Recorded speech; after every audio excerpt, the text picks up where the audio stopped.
Hi there, welcome to Family Time on ABN TV with me, your host, Anakusi Awati, and again with our panelists, Pastor Kingsley, Pastor Cynthia, and Auntie Monica. Welcome once again. Thank you. In our last episode, we were discussing the building blocks to a successful recovery. That's on our series of divorce and separation. And we had come to the stage where we're dealing with those who are actually going through divorce and separation. And we're trying to equip them with information, tips, etc., on how to build a successful recovery, either through reconciliation or going on with your separate lives. So that's where we were at. But I just want to summarize what we discussed on the last occasion. And in our last series, we spoke about acknowledging three things if you're going through divorce and separation. You must acknowledge that divorce and separation represents a loss and it hurts. You must acknowledge that. That's number one. Number two, you must accept your situation, that this is where you are at. And that acceptance in itself will help you move on. And number three, you must remember that there is hope.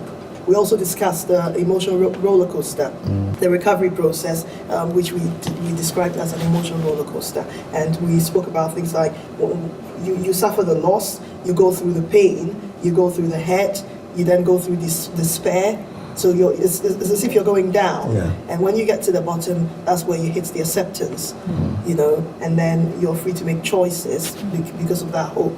You make choices, and then you go on to forgiveness, and once you start forgiving, you start building self-confidence, and then you're on to your new life. And your new life, and I stress it again, your new life could be, reconciliation with your ex, or it could be possible. Very possible, very possible. That's the prayer. Very possible, of course. That is our hope, and that's our prayer. Or you move on to a new life. Now we're going to deal with communication and conflict resolution, because when you're going through divorce and separation, conflict resolution is something that you need to really sharpen your skill on, especially when you've got children. So that's where we pick it up from. But just to put things in context, let's go back to Linda and Peter's story, and I'll just read a little thing here from Peter and what she's going through. Now, Linda's story. Linda says, Peter has been calling Linda a great deal. This is 18 months after he'd left. He's come back. He's been calling Linda a great deal, asking that they meet to talk about what's happening and to agree contact sessions with the children, how best to, for him to see the children. He wants to spend more time with the children. After careful thought and prayer, Linda agrees to meet him. She proposes that Peter comes around one afternoon when the children are at school so they can have a quiet time to talk in the former matrimonial home. Peter attends at the former matrimonial home where Linda and the children still live. After a few minutes of talking, Peter departs from the subject, which is the contact with the children, and starts talking about the state of the matrimonial home. Linda gets very upset and accuses Peter of ruining her life. She starts to cry and tells Peter to leave. The meeting comes to an end with no resolution. What did Linda do wrong in the situation? Auntie Monica. I think communication is something that you need for any successful relationship. Yes. And I think that in this instance, the time and the place was wrong. Perhaps Linda and Peter should have agreed to have met somewhere else aside from the matrimonial home. So I think that she did wrong. She should have considered going outside of that environment, because that is where everything started. Yes, and he hasn't been there for 18 months, remember? And so it will bring back memories of pain, memories of hurt, and memories of disappointment. So I think that you have to move yourself from that environment into a neutral ground. And I think that for the communication to work, you need to identify historical patterns of communication between yourselves. When perhaps you were together, you were able to discuss issues and face things on point. And so you have to actually learn to identify the facts from the feelings, because when you mix facts and feelings, that is when it will sort of bring out the bad memories. So Linda perhaps should have done that, should go straight to the facts, the main thing, the main reason why they decided to meet was to discuss the children, and to focus on that and make sure that they are able to deal with it and come out with some resolutions. The other thing that perhaps Linda could have done was to they are supposed to set healthy boundaries. And so anyway, bringing your ex home on the first meeting. At the first meeting, I don't think it was the best of ideas. You need to set healthy boundaries, and that is why we would recommend that you move away from the home and deal with things from there. You need to be able to listen. Being a good listener is important. I know that due to the divorce, you want to perhaps kill each other, but that would not lead you to anywhere. So it's important, because especially when the children are involved, you need to be able to communicate with your ex and come to some resolutions as to how you're going to move on with your new lives and how to support the children in where you have found yourselves. And I think that is important. And that is why you need to have a good skill in conflict resolution. And I don't know whether any of our panelists will want to add to it. will add to that. I think Monica talked about identifying the patterns of your historical communication. Very crucial, because they say communication is everything, and sometimes if we don't handle communication well, it can lead you to all kinds of things. And I think that one of the children said something in the comments when you read one of our episodes, that for that child, the child feels that it takes two to come to that place. And I think when you hit on the fact that identifying our historical patterns of communication is so crucial, because for all of a sudden, what both parties need to understand is that whatever our communication style and pattern was during our married life, we need to assess it right now, because if we go to the same route, this one is shouting, fire, this one is fire for fire.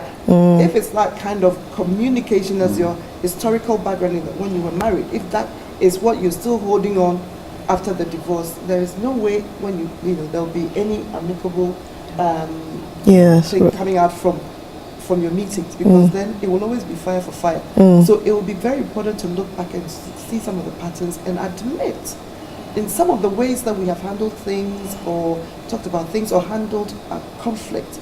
And now you have to make meaningful discussions and have meaningful outcomes. And so it is important you look back into the history, and any communication patterns that did not help the marriage needs to be put aside. Yes. It has to become positive now, so that anytime you meet a good outcome, there's a good outcome for the benefit of the children. So I'll say to that. Yes. Yeah. And facts must always be separated from feelings. Yes. And, most of the times in communication, we are blaming the other person not based on any fact, but simply because that's what we feel. You never do that. You are always like that. You never do that. You are always like that. You never. And when our feelings takes over, it kills effective communication, and it leads the two of us on a path that becomes unhealthy. In any communication, the essence must be cultivating an atmosphere where we both win, and that can only happen when facts are facts, and we are honest to express that, look, Peter, what you did, not only did you hurt my feelings, you belittled me. All of a sudden, you made me become a laughing stock in the presence of my friends because of the way I talk about you. Peter, there has never been an occasion during these 8 years of our marriage that I have ever raised my voice against you. You found somebody and all of a sudden decided to walk away. You know, you bring your feelings out in such a way, and your feelings and your facts are matching up in such a way that Peter will have no other excuse than to scratch his head. And for the man, when your wife talks like that, you must listen to the emotions Behind it. you know. And if we do that, it becomes a win-win issue. Situation. But not where you are firing and I'm firing back. And when men have sharp tongues, it is dangerous. It is. Because most of the time that is attributed To women. to women. So we must, and tools for effective communications are always available for us. And one of the best means of effective communication is separating facts from feelings. What you are talking about, is it because that's the way you feel or that is the fact? Yes. You know, and women naturally are emotional, and they don't just become emotional because they were, of course there are those who will try and any small thing they are crying, that is there, but all wise women will express their emotions gently, and it takes the shoulder of a loving man and an understanding man, a great listener and a good communicator, to allow himself to become a shoulder of assurance, of encouragement, and of hope to the woman. As the moment we do that, we are putting ourselves back on the track of rebuilding the relationship. Yes. Just going slightly off course with the communication. One thing we did not mention is when you've eventually decided that yes, we're going to separate or we're divorcing, and you've got children, you've got to break it to the children. And I think we touched on it in our previous episode, but it's a very crucial point, isn't it? The point where you both break the news to the children, because the way you break the news to the children and how you break the news to the children will set the trail, you know, of how the children are going to feel. So, you know, that's another communication element, I suppose. Yeah, I think that book also talks about that. Yes. Where when they had to even go to the extent of rehearsing what they were going to say to the Yeah, children. that's how important it is. You know, If you love them, Yes. you will have to rehearse what you will say. And Just to show our viewers, because we didn't show it in the last time. This is a book called Restored Lives, and this book is written by Eric Castanis called, and it's also edited by Nikki and Sela Lee. Not Gamble, I mentioned Gamble. Nikki and Sela Lee, they're the ones who write the marriage course. the marriage course. Yes, and this is a very good book if you're going through divorce or separation. There's a lot of information there which will help you, you know, walk that journey. But they stress here, and I think we stress also, the importance of involving the children and talking to them in a very empathic way. Yes. You know, bringing yourself down to their level. Yes. You know, making sure that they understand, do it in a very sensitive way, so they don't carry the baggage, they don't feel guilty. Because we read some of the comments that some of the children have written, you know, that they felt it was their fault. You know, so it's important that we're sensitive to the children's needs. Now, going back to our conflict resolution, in some of the issues, going back to Linda's story, conflict resolution, ways of dealing effectively with conflict, committing to positive attitude. You must have a positive attitude if you're going to move on. So 18 months down the line, Peter wants to see the children. You can't stop him. He's entitled to, because it's the children's right to see and build a relationship with their father. You know, you may like it or not, whether you like it or not. It is a mother's responsibility to make sure that the children have a relationship with their father. And so it's important that you focus on your conflict resolution skills if you're going through divorce and separation. Before you get on to the next thing, it is good you said that, just said that, because I think there are some mothers who come to that place where, because they're hurt, so hurt, they deny access to children. to the children, and sometimes they feel that To the fathers. doing that to the the fathers. But really, it's the children that we're doing this to. And so I think that no matter how difficult that the situation is and how hurt that you are, we are not saying that you're not going through hurt and pain and all of that. But what we're saying is that when we do that, it's the children that we are hurting the most, and we need to consider that And I think that, and if you allow the children to see their father, it minimizes the impact that it affects on the children. Because, now they feel that, yes, we thought that was the end of the world. Now we actually have access to our dad. And we can still continue Build a to relationship, the things that we used to. continue to do the things that we used to do with our dad or Yeah. with our mom. Yeah. So I think that, as Pastor Cynthia is saying, it's very, very important that you do not, take the children away and Sure. deny assets, but to give that, because in the end, you're doing yourself a great favor by allowing your children to bond with their father, which, A great favor, Yeah. because everybody has something good to offer. that's right. You see, Yeah. and in the family proceedings courts at the moment, the focus has shifted from the rights of the parents to the responsibilities of the parents. So the wording has now changed. Okay. So whereas back in the days, a parent went to the family proceedings court to apply for access because it's my right to see my children. No, it's your responsibility to make sure that your children have a relationship which they're entitled to with the other parent. And I think that is spot on. So much so that the statistics in this country says that over 750,000 men have no access to their children. And that's wrong. Which for me That's wrong. is so unwise. And the Bible makes it quite clear that a good woman builds a house, whereas the opposite tears it down. And when the Bible says you build your house, it does not mean picking mortar and cement to build.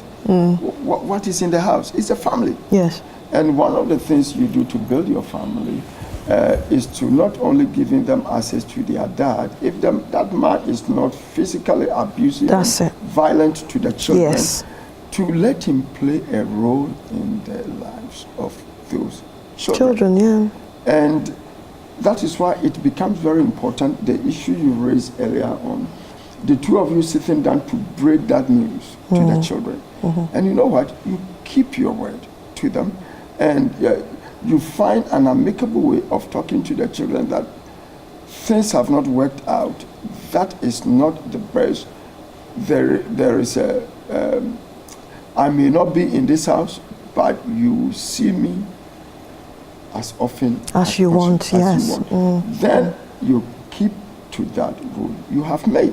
So the two of you don't go and say that to the children.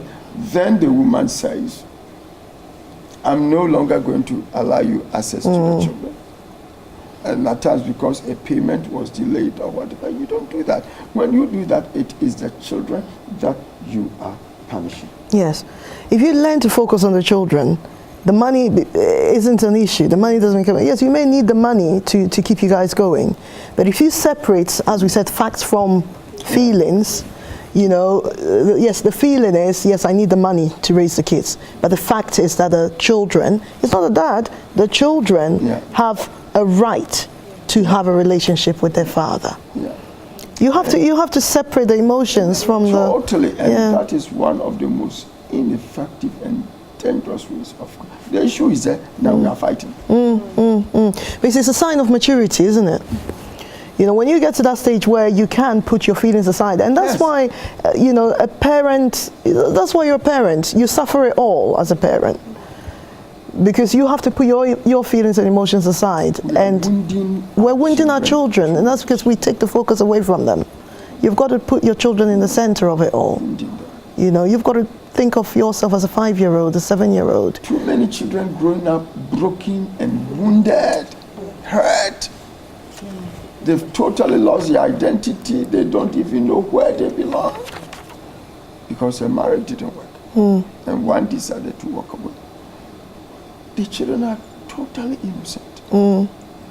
whatever it will take to enable them build their lives and not to become like us, we should do it. Yes. It's not about us. True. True. True. And our streets are filled with gangs and all kinds of people simply because there is no example. Yes. Because it's important to stress that those who, for whatever reason, have to live separate lives, you can still effectively parent. You can co-parent your children, you know, to bring the best out of them. And that is purely if you communicate well Communication, with each yeah. other and focus on the issue at stake Yes. and not Yes. look at Yes. pointing fingers. Pointing at fingers, yes. each other. Yeah. Congrats to single mothers who have wholeheartedly and have toiled and have brought their children up because the man was nowhere to be found.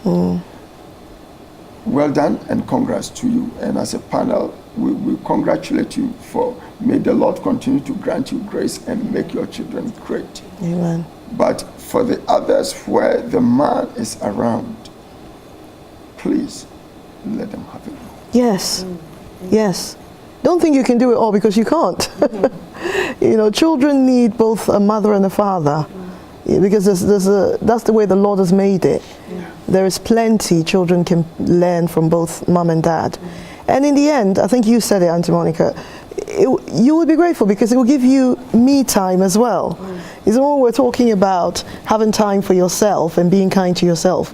Perhaps take advantage of that. You know, when the children go to see their father, if you allow access, you can go to the gym, you can go swimming, you know, you can go to the cinema with a friend. You know, you have to be kind to yourself. You have to be kind to yourself. You know, it takes two to tango, and it takes two to really bring up well-grounded children, whether it's in one household or whether it's in separate households. Okay, well, there's plenty to talk about. Letting go, forgiveness, dealing with forgiveness, managing other relationships, legal matters, and being single and moving on. We've got all this to discuss as well. So thank you very much for joining us today on Family Time on ABN TV. You heard us, we've been discussing the building blocks to a successful recovery. We've been discussing communication and conflict resolution. Once the relationship is broken down, that's not the end of it. You still have to, especially if you've got children, you still have to work together in order to raise your children. And as I said, even the laws of the land have changed. The focus has shifted from the parents' rights. It's now the parents' responsibility to make sure that the children enjoy their rights, and their rights being to have a relationship with both mom and dad. How are you going to achieve that? You're going to achieve that if you communicate effectively with your ex. You're going to achieve that if you resolve conflicts better. So if you feel that something ought to be spoken about, find a neutral ground. Don't invite your ex into your home. That might bring up the emotions, but rather perhaps go to a cafe, invite a friend, sit around the coffee table with a friend you trust and talk about it. Those are some of the best ways of dealing with conflict or dealing with issues between you two. Thank you for joining us on the show. We hope you've enjoyed yourselves. We hope we've given you enough information to use for your life, and also perhaps to pass on to somebody who's going through the same. We're going to come back on our next episode to carry on discussing the other issues, as I said, forgiveness, you know, and other things. So thank you very much for joining us for Family Time on ABN TV. We hope to see you again soon. Bye-bye.